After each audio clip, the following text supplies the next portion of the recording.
Man, I came here to win rings, not babysit anyone. That single moment may have shifted the entire trajectory of the Lakers. While fans focused on the loss to the Sacramento Kings on January 13th, the real drama unfolded behind the scenes. Reports suggest tensions erupted in the tunnel, where Rich Paul and Austin Reeves' agent got into a heated confrontation over alleged trade discussions involving Reeves and roster decisions tied to Bronny James. The situation didn't stop there. There were also rumors of a disagreement between LeBron James and coach J.J. Redick, while frustration among veteran players reportedly began to surface, with some pointing to Bronny as a concern. Much of this chaos is said to trace back to a message sent in the team group chat that intensified internal tensions. On paper, the Lakers' loss looked like a straightforward defeat, but the atmosphere after the game told a different story. Witnesses described an unusually tense scene, with agents confronting each other before players even reached the locker room. This conflict is tied to deeper concerns about team direction. Austin Reeves is approaching a potential max contract, making him a key long-term asset. Meanwhile, questions have been raised about roster decisions and player development, particularly regarding Bronny's role. Looking back further, a game against the Milwaukee Bucks on November 15th revealed early signs of the issue. Despite a strong performance and a win, lineup decisions raised concerns. Bronny started but had minimal impact, and the team's performance dipped during his minutes. That game highlighted the growing tension between development priorities and winning immediately. As the season progressed, those tensions became harder to ignore, eventually spilling into the public eye.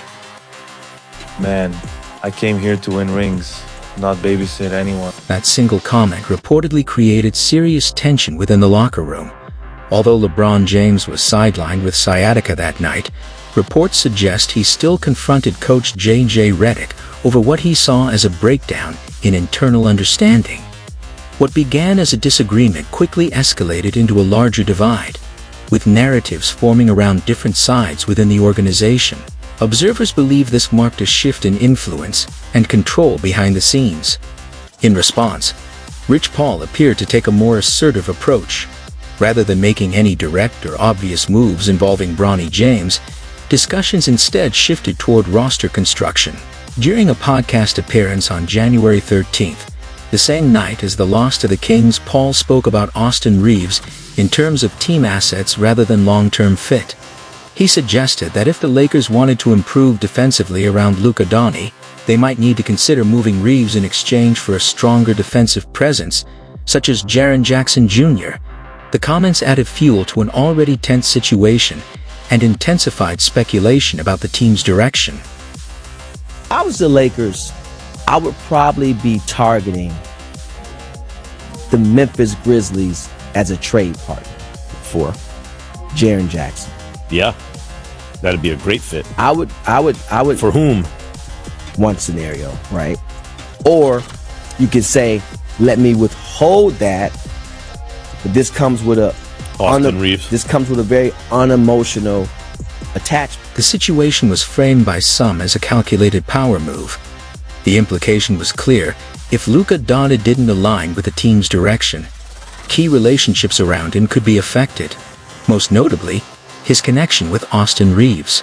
From that perspective, it became less about basketball decisions and more about influence and control within the organization. The tension appeared to escalate quickly, contributing to the reported confrontation between Rich Paul and Reeves' agent, Reggie Barry, later that same night. Barry, representing a player on the verge of a major contract, was unlikely to accept any scenario where his client was treated as expendable. However, the underlying issues seemed to run deeper than public comments or trade speculation. Reports suggest Luka had already grown frustrated months earlier, feeling that certain decisions within the organization were not purely basketball-driven.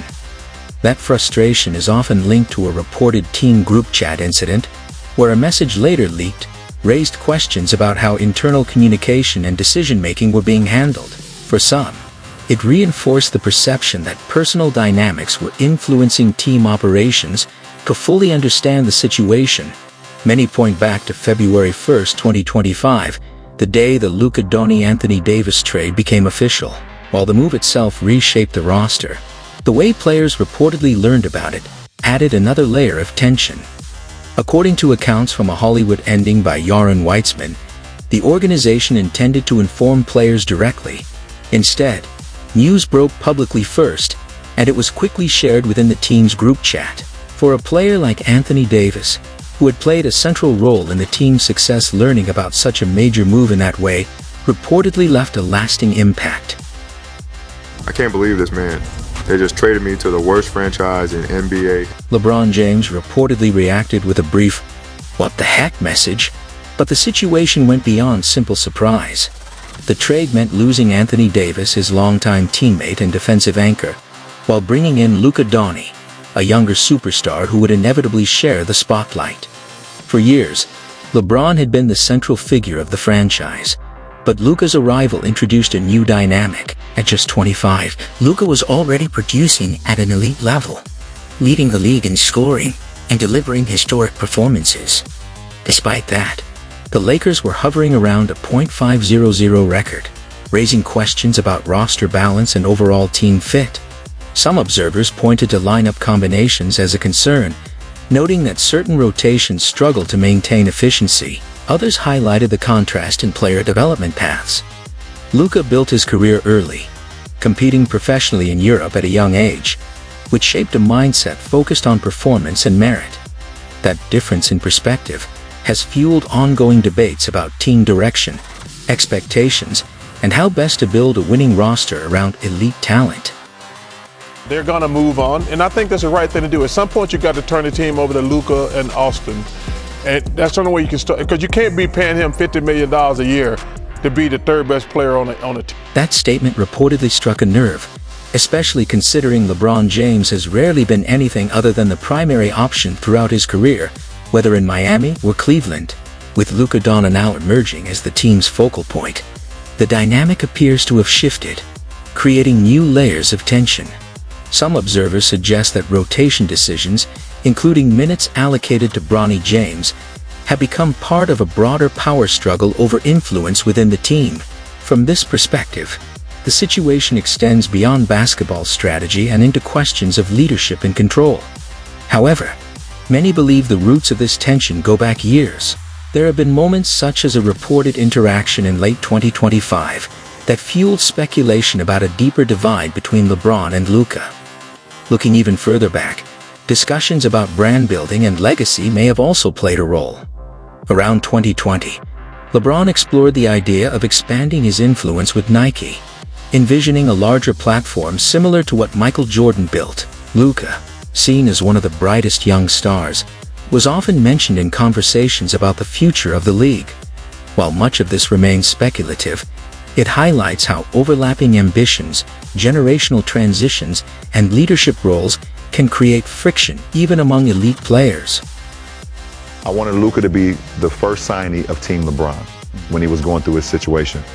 And it didn't happen. He's still under the same umbrella of Nike's with Jordan, but Nike's slower approach ultimately shifted the outcome. Luka Doncic chose not to align with LeBron James' vision, and instead signed with the Jordan brand, a move that reflected both his personal preferences and playing style. For LeBron, who has long been compared to Michael Jordan in discussions about legacy, this decision carried added weight. Missing out on a player widely seen as a future face of the league, especially one he had hoped to align with, was notable. LeBron later acknowledged that Luka's decision stayed with him, highlighting how even off-court business moves can carry personal significance for elite athletes. I feel like it's going to haunt me a little bit. It's going to haunt you. But I wanted him to be my guy. I wanted him to be my... By 2026, what once seemed like lingering tension had reportedly grown into something more noticeable. Luka Doncic has firmly established himself as the focal point of the Lakers, leading the league in scoring while continuing to build his own identity both on the court and through his partnership with Jordan Brand. For LeBron James, whose career has often been measured against Michael Jordan's legacy, that dynamic adds another layer to the situation. Every standout performance by Luka naturally reinforces the shift in leadership within the team. Moments from the season have also fueled speculation. In one instance from November 2025, after a whistle, Luka approached LeBron for a routine low five-something comment between teammates. LeBron appeared to acknowledge him but didn't reciprocate, a small moment that quickly drew attention and sparked discussion about their on-court chemistry.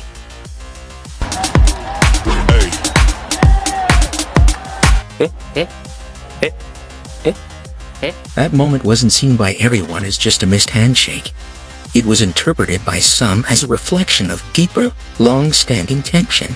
From that perspective, the dynamic between LeBron James and Luka Doncic had evolved from mentorship expectations into something more competitive. Shaped by both on-court roles and off-court decisions, as Luka established himself as the team's primary option, the shift in responsibility became clear. By late 2025, LeBron's usage rate had dropped to one of the lowest points in his career, signaling a transition in how the offense was structured. For a player who has spent decades as the focal point, that adjustment naturally brought increased scrutiny and discussion.